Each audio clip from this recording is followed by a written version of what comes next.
Gimana caranya lepas dari kecanduan? Bisa nggak sih? Bisa.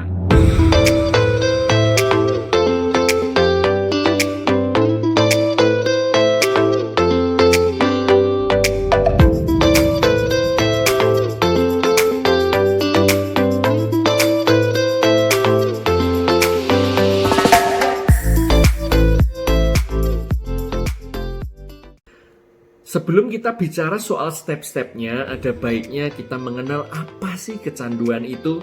Menurut Kamus Besar Bahasa Indonesia, kecanduan itu adalah kejangkitan suatu kegemaran sehingga orang tersebut melupakan hal-hal yang lain. Entah itu hal-hal yang sifatnya sederhana atau bahkan yang paling penting juga bisa dia lupakan. Ya, itu yang namanya kecanduan.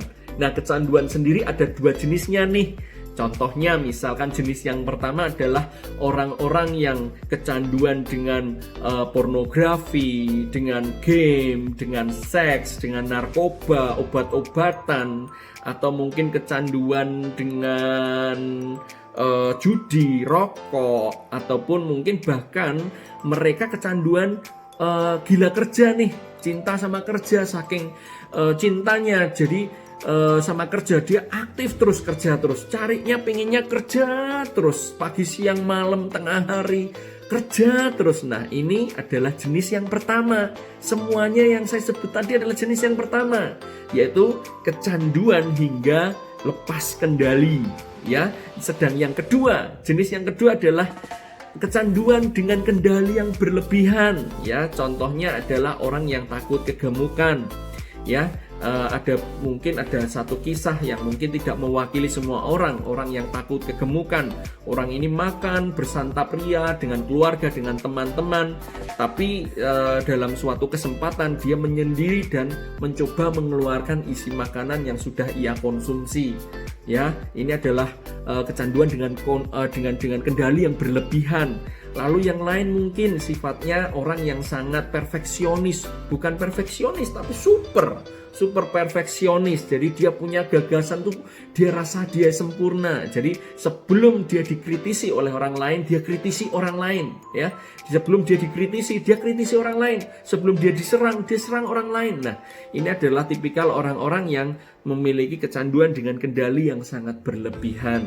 Nah, apa sih kata firman Tuhan soal kecanduan ini sendiri? Nah, di Amsal 11 ayat yang pertama, ya, saya akan bacakan buat Anda. Neraca serong atau neraca yang timpang adalah kekejian bagi Tuhan, tetapi ia berkenan akan batu timbangan yang tepat. Ya, segala sesuatu harus ada ukurannya. Segala sesuatu harus pas di mata Tuhan.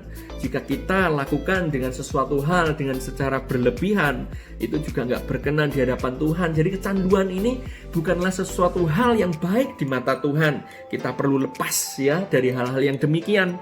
Nah, saya akan bagikan secara singkat tentang 6 step yang bisa kita lakukan untuk kita lepas dari kecanduan.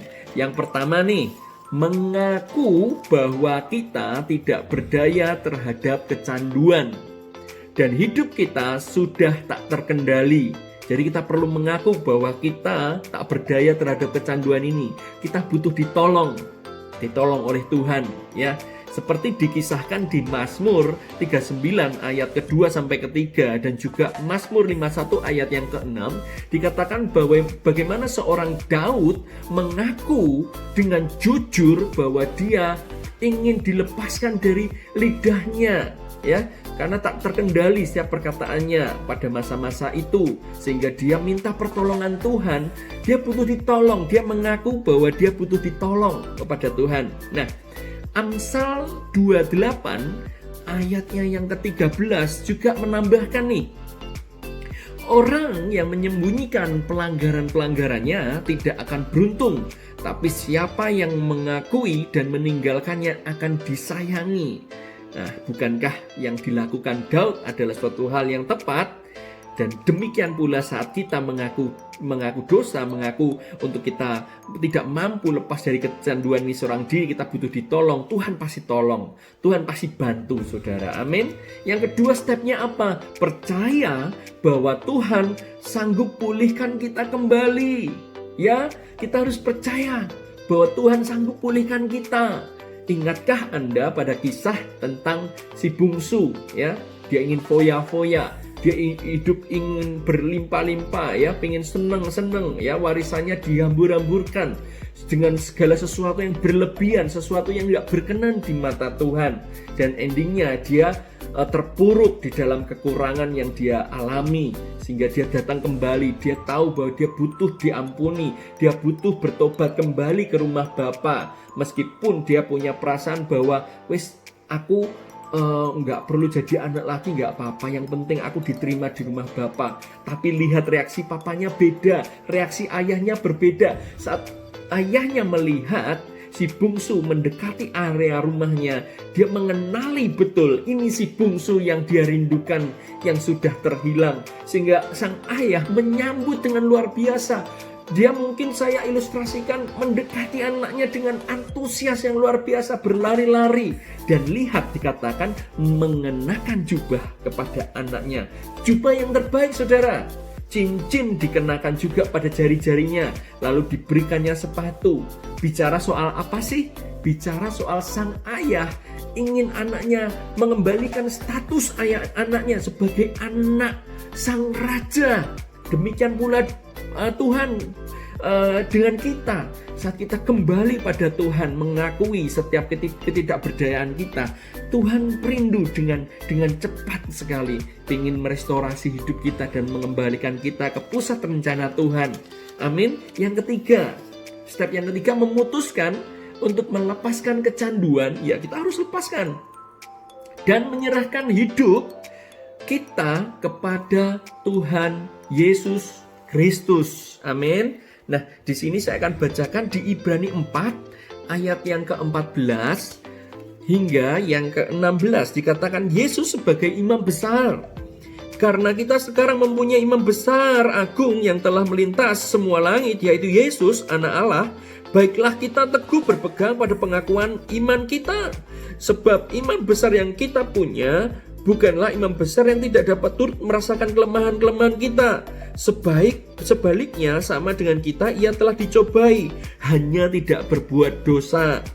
Sebab itu marilah kita dengan penuh keberanian menghampiri tahta kasih karunia, supaya kita menerima rahmat dan menemukan kasih karunia untuk mendapatkan pertolongan kita pada waktunya. Dikatakan di firman ini loh saudara, bahwa Tuhan itu turut merasakan kelemahan-kelemahan kita. Tuhan tahu karena Tuhan sendiri dicobai. Dan Tuhan rindu supaya kita penuh keberanian menghampirinya, bertobat, berbalik dari jalan yang jahat, melepaskan semua kecanduan, ya, meletakkan semuanya rasa aman kita kepada Tuhan, sehingga dikatakan bahwa kita kembali menerima kasih karunia dan rahmat. Rahmat ini bicara soal restu, ya. Tuhan sangat merestui kehidupan orang-orang yang hidupnya rindu untuk dipulihkan, ya. Tuhan terlebih rindu saudara untuk memulihkan keadaan kita. Nah, yang keempat, step keempat, untuk kita memutuskan tidak segan-segan mengintrospeksi diri dan membuat inventaris moral. Nah, maksudnya apa nih? Mari cek hal-hal positif, hal-hal produktif yang bisa kita kerjakan saat kita melepaskan semua kecanduan tadi. Misal orang yang gila kerja dan lain sebagainya, saat dia memutuskan untuk berhenti, bukan memutuskan berhenti bekerja, ya, dia tetap bekerja, tetap produktif, tetap berbuah, memuliakan nama Tuhan lewat pekerjaannya, tetapi tidak terlalu over, ya, sehingga dia bisa meluangkan banyak waktu buat keluarga, mungkin orang tuanya, orang-orang yang dikasihinya, kerabatnya yang benar-benar ternyata membutuhkan kehadirannya, atau membutuhkan kehadiran seorang ayah di dalam keluarga, membutuhkan kehadiran seorang ibu di dalam keluarga, ya. Lalu di sini juga contohnya adalah orang-orang yang ingin rindu terlepas dari rokok. Mari pikirkan hal-hal positif yang bisa Anda dapatkan saat Anda lepas dari rokok. Bukankah Anda sedang menghemat, terutama di dalam hal-hal saat ini? Kita benar-benar butuh sekali mengelola keuangan dengan bijak. Ternyata dengan uang yang justru kita nggak hambur-hamburkan dengan kecanduan tadi, kita bisa saving nih, kita bisa start untuk buat sebuah usaha kecil-kecilan. Nah, bukankah itu suatu langkah yang positif buat Anda dan saya? Nah, yang kelima, langkahnya mengaku kepada Tuhan, diri sendiri, dan yang ini kepada orang lain, ya. Kita perlu libatkan orang ketiga untuk membantu kita lepas dari kecanduan. Di Yakobus 5 ayat 16, ayatnya akan saya bacakan. Karena itu hendaklah kamu saling mengaku dosamu dan saling mendoakan supaya kamu sembuh, supaya kita pulih dari kecanduan. Dan doa orang benar bila yakin didoakan sangat besar kuasanya. Amin, ya. Anda perlu datang kepada pemimpin-pemimpin rohani Anda, pendeta Anda, dan dimanapun yang bisa cover Anda di dalam doa. Anda perlu datang, mungkin ke orang tua Anda juga, mungkin bahkan supaya Anda di cover di dalam doa-doa mereka. Terutama datang ke pemimpin-pemimpin rohani, ya. Mereka nggak pernah jemu-jemu, nggak pernah bersungut-sungut, akan berjaga-jaga atas hidup Anda dan saya. Amin. Ya, yang keenam, langkah terakhir adalah sepenuhnya siap. Katakan siap. Siap, sepenuhnya siap agar Tuhan menghilangkan kecanduan tersebut. Kita harus komitmen say no. Say no terhadap kecanduan. Whatever it takes, ya. Berapapun harganya, harus fight no terhadap kecanduan. Terus berdoa, dekat dengan firman Tuhan supaya rema firman Tuhan itu selalu keluar, menguatkan, meluruskan jalan-jalan kita. Amin, saudara. Nah, step-step ini adalah step-step yang sederhana. Saya akan ulangi buat Anda. Yang pertama, mengaku bahwa kita tidak berdaya terhadap kecanduan dan hidup kita sudah tidak terkendali. Yang kedua, percaya bahwa Tuhan sanggup pulihkan kita kembali. Dan yang ketiga, memutuskan untuk melepaskan kecanduan dan menyerahkan hidup kita kepada Tuhan Yesus Kristus. Yang keempat, tidak segan-segan introspeksi diri dan membuat inventaris moral. Yang kelima, mengaku pada Tuhan, diri sendiri, dan orang ketiga. Dan yang terakhir, kita sepenuhnya siap. Saya rasa Anda dan saya sepenuhnya siap untuk lepas dari setiap kecanduan, ya. Mari kita berdoa. Bapa, mengucap syukur buat kesempatan ini. Mungkin waktu kami terbatas, kami juga terbatas ruang dan waktu, tetapi kami berdoa pada Allah yang hidup, yang tidak terbatas dalam apapun juga. Engkau mendengar Tuhan setiap hati kami. Kami rindu pertolongan-Mu untuk membantu kami melepaskan diri kami dari setiap kecanduan, supaya hidup kami kembali kepada pusat rencana yang sudah Kau berikan dalam kehidupan kami, untuk kami menjadi orang yang fruitful, penuh dengan buah-buah hal yang baik. Tuhan, rencana-rencana yang baik supaya kembali digenapi dalam kehidupan kami. Mampukan kami, ya Tuhan, kami tidak dapat jalan sendiri.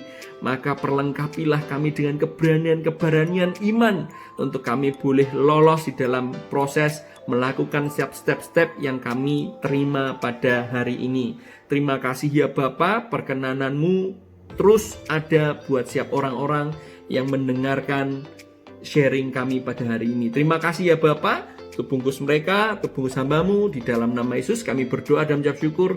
Haleluya, amin. Tuhan Yesus memberkati.